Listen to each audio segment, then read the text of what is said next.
ശ്രമിക്കാതെ ചെല്ലു, ഡ്യൂട്ടി കയറ്. ശരി സാറേ. എന്ത് പറ്റി സാറേ? ഇത്ര പെട്ടെന്ന് വരുന്ന ഞാൻ കരുതിയില്ല. എന്ത്? നിങ്ങൾ 3 പേരുണ്ട്, നാളെ മുതൽ ഡ്യൂട്ടിയില്ല. മനസ്സിലായില്ല. എംപാനൽ കണ്ടക്ടർമാരെ പിരിച്ചുവിടുക. കോടതി ഉത്തരവിട്ടാൽ പിന്നെ സർക്കാരിനൊന്നും ചെയ്യാൻ പറ്റത്തില്ലല്ലോ.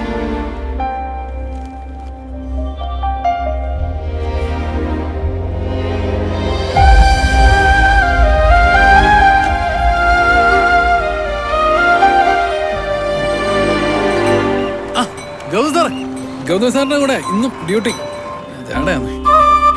കണ്ടക്ടർ കളക്ടറാണോ ചേട്ടാ? കേറാ, ഞാൻ എടുക്കാറല്ലയോ? ചിലപ്പോ സാറേ വണ്ടി എടുത്തോ.